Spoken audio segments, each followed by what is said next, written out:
Hi everybody, it's AJ speaking. Toyota, the largest automaker globally by volume, so by number of vehicles sold, just reported a few hours ago June numbers. But before we dive in, I want to discuss why it's important to review Toyota's sales, even if you're not interested in shorting or taking a long position in Toyota. As a company that sells in virtually all global automotive markets and has in most markets meaningful market share, Toyota always provides good insight into not only Toyota, but also on how the market does overall. This is in particular useful if you invest in companies like Tesla or other companies, since it broadens your industry understanding. As the largest automaker, it's also important to understand what Toyota is focused on. And ultimately the proof is in the pudding, and that's why when you look at sales trends, you can clearly see what they're really going after. So with that out of the way, let's look at what they reported. So this chart shows you the monthly sales numbers. These numbers are in thousands. So in June, Toyota delivered 868,000 vehicles. Up here you see the change numbers. So the first row right here shows you the year-on-year, the underlined numbers. So the year-on-year change was an increase of 2%. And then up here you see the months on months, but months on months is not meaningful in the automotive industry for several reasons that have to do with various types of seasonality. So you always want to look at the year-on-year. So year-on-year is up, and if you look closely, the year-on-year has been up or at least neutral for 6 consecutive months. The year-to-date, so after 6 months, 2025 is up 5.5%, and Toyota added 267,000 vehicles more compared to the first 6 months of last year. So after the first 6 months, Toyota already sold 5.2 million vehicles globally. The problem is with monthly sales, it's very hard to see the trend. So let's move to this perspective. This is a trailing 12 months metric. You can call it annual sales rate. And you can see after a little trough around December, January, the sales rate has been recovering. And in fact, it has recovered so much that Toyota now reached a new all-time high. All-time high means there has never been a 12 months period in Toyota's history in which they sold more vehicles than they did in the trailing 12 months to June. And the total came in at 10.426 million vehicles. This is significantly ahead of VW, the number 2 largest automaker by volume. However, VW Group is still meaningfully larger than Toyota by revenue, since Toyota sells a lot of A and B segment vehicles in Japan, which are not very popular anywhere outside Japan. A and B segment vehicles are rather small vehicles. Most vehicles in the West would fall into the C or D segment.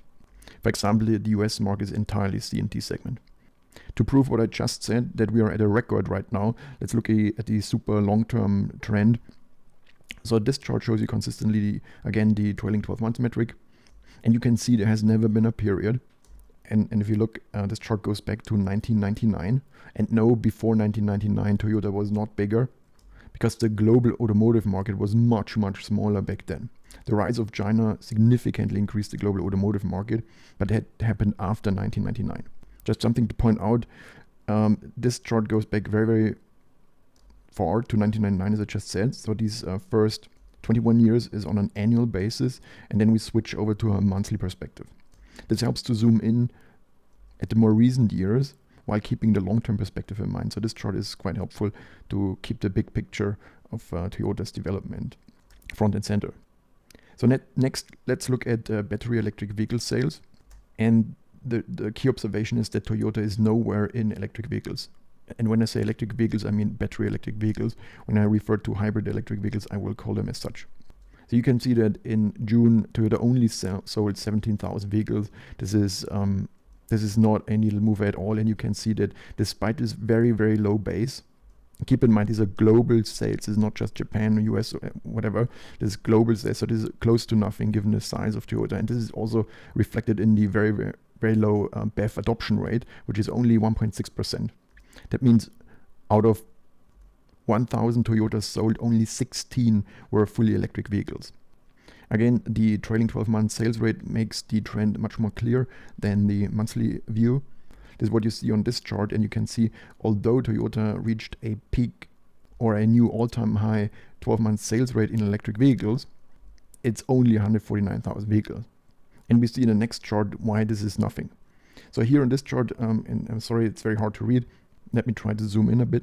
you can see that Toyota is at a rather weak, roughly 17 position. And I say rather weak because there are a bunch of companies that are very close behind. So even that 17th spot is constantly in jeopardy. And secondly, when you compare Toyota's sales in electric vehicles to the leading companies like BYD, Tesla, Geely, VW Group, BMW, all the companies I just mentioned, they sell a large multiple of Toyota's electric vehicle sales volume. So number one, Toyota was never anywhere leading in electric vehicles, and they appear to be falling increasingly behind. Toyota has been promising solid-state batteries next year for probably the last 10 years, but that was always just a carrot that they put in front of investors to calm their worries about Toyota falling behind in electric vehicles. So in a second, we look at what Toyota decided to do instead. And this is what this chart shows you. It shows you the sales development of hybrid electric vehicles. Just a quick recap what hybrid electric vehicles are. These are vehicles that are, for all intents and purposes, they are ICE vehicles, internal combustion engine vehicles. But Toyota adds a tiny battery that is mostly used for recuperating braking energy. In most cases, it allows for only a very, very small fully electric range, if it's enabled at all. So in a real world scenario, the ICE engine runs almost 100% of the time. So this is one type of hybrid, and we talk later about different kinds of hybrids when we get to those sales numbers. So when you look at these hybrid electric vehicles sales, or abbreviated here HEVs, that's Toyota nomenclature, you can see those sales have been increasing quite quickly, quite significantly. When you look at this chart, it starts at 2.6 million vehicles. Again, is on a trailing 12 months basis from that month's perspective in 2023. And we are now at just under 4.5 million vehicles in June 2025. So it's quite massive growth. They added nearly 2 million additional sales to hybrid electric vehicles. Here on this next chart, you see ICE sales, so internal combustion engine sales, so a traditional type of vehicle burning gas or diesel and using no electrons for propulsion at all. And you can see how ICE sales dropped significantly. And for the first time in over 20 years, this June, the trailing 12-month sales rate dropped below 5.5 million vehicles. And this chart then shows you the big picture. So this chart shows you the sales development again, using a trailing 12 months metric. That's the most useful for this type of analysis. And you can see how continuously ICE sales go down. Hybrid electric vehicle sales continue to rise, almost in the exact mirror opposite. So it's clear what Toyota is doing. They are, in a very structured manner, move their ICE portfolio to a hybrid electric vehicle portfolio. But you can also see that all other main types of powertrain, so plug-in hybrid electric vehicles, fuel cell electric vehicles, which are not needle movers at all, despite the fact that Toyota has been researching them for 30 years at this point, and there's still no real sales. Battery electric vehicles also play no role, and MHEVs, so mild hybrid electric vehicles, they also play no role. So before we move on, let's talk real quick about the difference between hybrid electric vehicles and PHEVs. So compared to the hybrid electric vehicles, the PHEV, the plug-in hybrid electric vehicles, first of all, as the name implies, can be plugged in and the battery can be charged. But the second big difference is that a plug-in hybrid electric vehicle has a much, much bigger battery, can be 5-10 times bigger, and it typically allows fully electric range without engaging a motor. Sorry, that's the wrong word. Without engaging an engine. So PHEVs, and in particular, a certain type of PHEV, the extended range electric vehicle, which is a PHEV with a very large battery, is extremely popular in China. And most of their PHEVs, they are almost EREVs, and that's why I typically refer to this group of hybrid electric vehicles. Just all of them, to me, they're all PHEVs. Because the bottom line is, the utility to the customer is the same. The customer can drive fully electrically on most rides, but can charge the battery via an internal combustion engine vehicle, engine. So what's the bottom line? Toyota's total sales do well.